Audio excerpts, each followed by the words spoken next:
Hey everyone, this is Muskan. Welcome to my YouTube channel. उम्मीद करती हूँ आप सभी अच्छे होंगे। तो दोस्तों, इस वीडियो में दोस्तों यूपीएसआई एंड आपका यूपी पुलिस की रीजनिंग का डिस्कस करने वाले हैं। यूपीएसआई में दोस्तों आपकी पूरी चैप्टर आते हैं, जितनी भी रीजनिंग होती है, यानी कि सारे चैप्टर्स आते हैं आपका, वर्बल हो या नॉन वर्बल हो। तो दोस्तों आपको पूरी ही रीजनिंग पढ़नी होगी। आपको बता दें, आपको 40 क्वेश्चन आते हैं यूपीएसआई में रीजनिंग के। तो दोस्तों 40 में क्वेश्चन आते हैं, पर क्वेश्चन आपका होता है 2.5 अंक का, तो टोटल आपके 100 अंक बन जाते हैं। तो कहने का मतलब ये है आपका दोस्तों, मोस्ट ऑफ आपका एग्जाम में रोल निभाता है आपका रीजनिंग। रीजनिंग आपका एक ऐसा दोस्तों टॉपिक है जो आपका सरल भी है और आपका कम समय में ज्यादा अंक देने वाला भी है। तो दोस्तों रीजनिंग में आज हम टॉपिक शुरू करने वाले हैं कैलेंडर। यूपीएसआई 2023 एंड 2024 की परीक्षा को ध्यान में रखते हुए आपका यूपीएसआई का बैच शुरू किया गया है। आपको पता होगा आज आपका जो संसद है वो आज संसद में आपका लास्ट दिन है, 18 सितंबर 2019। कल से आपकी नई संसद भवन है वो आपकी ओपन हो जाएगी। तो आज आपका संसद का क्या है, लास्ट दिन था, जो आपकी पुरानी क्या है, पार्लियामेंट थी, पार्लियामेंट ऑफ इंडिया की। तो दोस्तों चलिए देर न करते हुए शुरू करते हैं वीडियो को। तो आज हम पढ़ लेंगे, अपना टॉपिक का नाम है कैलेंडर। आज हम अपना कैलेंडर टॉपिक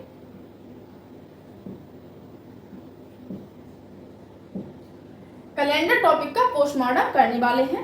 सारी चीजें वन बाई वन करके सीक्वेंस में पढ़ेंगे दोस्तों। यदि आप चैनल पर नए आए हैं तो चैनल को सब्सक्राइब कर दीजिए और अपनी पढ़ाई को, तैयारी को सुनिश्चित कीजिए अपने सही दिशा। तो दोस्तों कंटिन्यूसली आपकी क्लासेस चैनल के माध्यम से चलेंगी।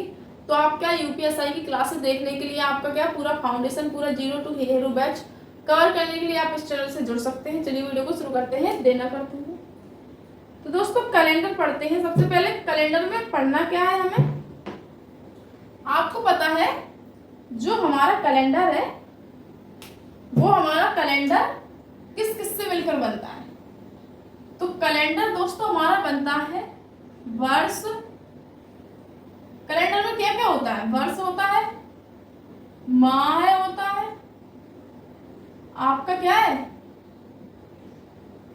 सप्ताह भी होता है, एक सप्ताह हो जाता है, एंड आपका दिन। तो कैलेंडर में दोस्तों इतनी सारी चीजें आपकी होती हैं, ठीक है।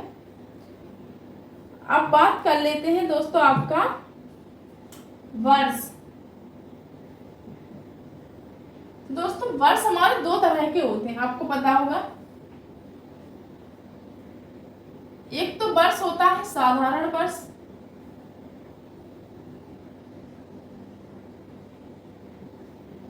दूसरा वर्ष होता है लीप वर्ष, ठीक है। जो हमारा साधारण वर्ष होता है तो सबको ही पता होगा।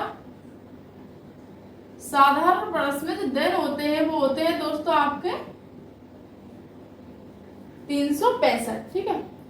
अब जो मिनट, घंटा, ये दोस्तों आपकी घड़ी में होती, कैलेंडर में नहीं होती। कैलेंडर में आपके वर्ष होता है, माह होता है, सप्ताह होता है, 1 वीक, एंड आपका दिन होता है, ठीक है। और जो वर्ष होता है दोस्तों, वर्ष आपका 2 तरह से होता है। एक तो वर्ष होता है जिसमें 365 दिन होते हैं, एंड दूसरा वर्ष होता है जिसमें 366 दिन होते हैं, ठीक है। उम्मीद करती हूँ इतनी बात आपको क्या है, समझ में आ गई होगी। जो आपका 365 दिन होते हैं ये तो होता है दोस्तों आपका साधारण वर्ष, जिसमें आपके 366 दिन होते हैं, इसे कहते हैं लीप वर्ष, ठीक है। तो साधारण वर्ष होता है लीप वर्ष। अब इसमें होता क्यों है, इसमें दोस्तों साधारण वर्ष में जो फरवरी है उसमें दोस्तों 28 तारीख तक होती है। जो फरवरी है वो 28 तारीख तक होती है, एंड जो लीप वर्ष है इसमें दोस्तों 29 तक आपकी फरवरी होती है। तो आपने देखा होगा दोस्तों, जिनका भी जन्म 29 फरवरी का हुआ है ना, उनका 4 साल बाद दोस्तों क्या है, जन्मदिन आता है। तो दोस्तों पता कैसे करेंगे कि ये आपका लीप वर्ष है या फिर आपका क्या है दोस्तों, साधारण वर्ष। तो आप किसी भी वर्ष में जब आप 4 का भाग दोगे, भाग यदि दोस्तों आपका चला जाए, यदि भाग चला जाए तो वो दोस्तों आपका होगा लीप वर्ष, ठीक है। किसी वर्ष में यदि 4 का भाग देंगे और भाग यदि चला जाए तो वो होगा आपका लीप वर्ष। एंड आपका किसी भी वर्ष में जब आप 4 का भाग देंगे, भाग नहीं जाए दोस्तों, भाग आपका नहीं जाए, तो वो होता है दोस्तों आपका साधारण वर्ष। उम्मीद करती हूँ इतनी चीजें आपको समझ में आ गई। अब एक क्वेश्चन देते हैं आपको, एक क्वेश्चन है आपके लिए, बताइए 100 वर्षों में कितने लीप वर्ष होते हैं। ये आपके लिए क्वेश्चन है, ठीक है, ये आपका दोस्तों क्वेश्चन है। ये क्वेश्चन करने से पहले कुछ आपकी क्या परिभाषा है वो समझ लेते हैं। एंड आपका चलिए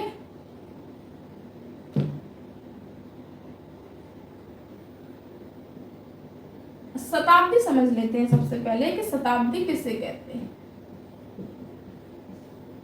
ठीक है। तो दोस्तों आपको इतना याद रखना होगा,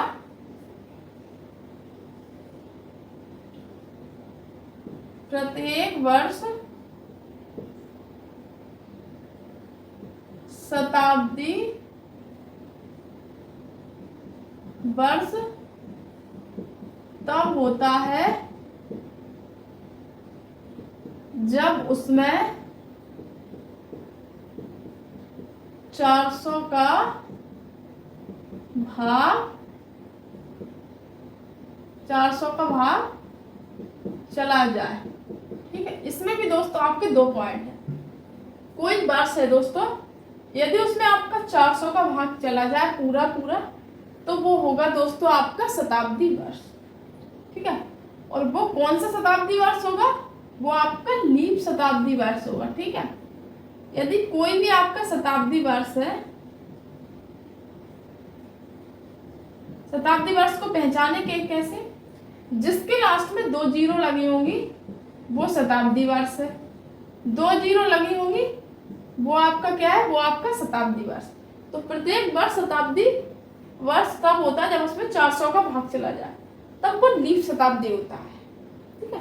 यहाँ 4 का भाग जा रहा था दोस्तों तो वो लीप वर्ष था, यहाँ 400 का भाग चला जाएगा तो वो लीप शताब्दी हो जाएगी। शताब्दी का मतलब उसमें क्या है, 2 जीरो लास्ट में लगी होनी चाहिए, ठीक। और साधारण शताब्दी दोस्तों क्या है, साधारण शताब्दी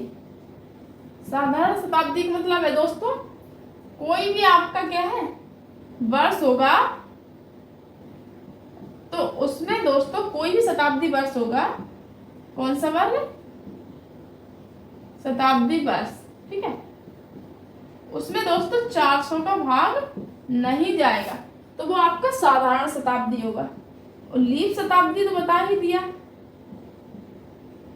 लीप शताब्दी वो होगा जैसे मान लीजिए 1600 लिखा, इसमें 4 का भाग चला जाएगा, 2 जीरो 4 चौको 16, तो ये आपका क्या है, ये आपका दोस्तों आपका लीप शताब्दी है, ठीक है।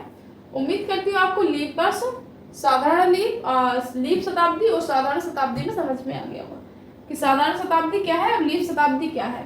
और यहाँ भी समझ में आ गया होगा साधारण वर्ष क्या है और लीप वर्ष क्या है, ठीक है। 4 का भाग चला जाए तो लीप वर्ष, 400 का भाग चला जाए तो लीप शताब्दी, 4 का भाग नहीं जाए तो साधारण वर्ष, 400 का भाग नहीं जाए तो साधारण शताब्दी, ठीक है। अब चलिए अभी क्वेश्चन देखते हैं। यहाँ पर जो मैंने लिखा है इसमें बोला है कि 100 वर्षों में कितने लीप वर्ष होते हैं, यानी कि लीप शताब्दी की बात करेंगे। तो सबसे पहले तो हम क्या करेंगे, भाग कितने का देंगे, भाग तो हम 4 का ही देंगे, तो कट गया 25 चौको 100, ठीक है। तो 25 क्या है आपके लीप शताब्दी। आप लोगों में से बहुत लोग कहेंगे 25 इसका आंसर है, लेकिन नहीं, 25 इसका आंसर नहीं है। अब आप बताइए, हमने क्या कहा था, 400 का भाग जाना चाहिए, ठीक है।